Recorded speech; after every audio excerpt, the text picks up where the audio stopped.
నిర్వీర్య పడిపోకుండా, నిరుత్సాహపడిపోకుండా, ఎనర్జీని కోల్పోకుండా వెళ్తానే ఉన్నాడు. సీరియల్లో ఒక మంచి హీరోగా చేసానా, ఆగిపోయిందా, మళ్ళీ వాళ్ళ తెలివిలో రౌడీగా చేసా. కామెడీ చెప్పనా, నేను సీరియల్ చేసేటప్పుడు మా నాన్నకి 2 సర్వెంట్లు, నాకు సర్వెంట్. రోల్ గురించి చెప్తున్నా. అప్పుడు మా నాన్నకి సర్వెంట్ గా చేసే ఒక ఆయన నన్ను సార్ అని పిలిచాడు. అన్న వయసులో పెద్దోళ్ళు, అనుభవంలో కూడా మీరు అనుభవజ్ఞులు, మీకు అనుభవం ఎక్కువ, సార్ అనగాకన్నా రోహన్ అని పిలిచాను సార్ అన్న. సార్ అనగా వాల్తేరు వేరేలో అదే అతను వచ్చి, తమ్ముడు నన్ను గుర్తుపట్టావా అన్నాడు. అప్పుడే అదే చెప్పా, తమ్ముడు అన్నదండి నా పేరు పెట్టి పిలిచాను సార్ అని.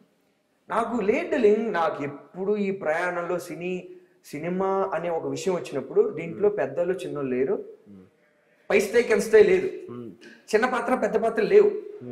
ప్రతి ఒక్క పాత్ర ప్రాముఖ్యమే, ప్రతి ఒక్క అడుగు ముఖ్యమే. అదే నమ్మిన. లేదు అన్నారని డౌన్ ఫాల్ కావడం అది ఆబ్వియస్లీ ఈ జర్నీని లవ్ చేస్తూ వచ్చినాడు. అది ఇప్పుడు ఈ వీడియోస్ చూసి ఎవరైనా కింద కామెంట్స్ అన్నారు కదా, ఇప్పుడు సందీప్ కిషన్ గారు ఇలా ఎవరెవరు అప్రోచ్ అయ్యారు అంటే, approach in the sense at least అవి నీకు బూస్టప్ ఇచ్చాయి? బూస్టప్ ధనరాజ్ అన్న కాల్ చేశారు, ధనరాజ్ అన్న మాట్లాడాడు, చాలా బాగా మాట్లాడాడు. మా నాన్ని మా మాస్టర్ గారు ఎలా ఉన్నారు అన్నాడు.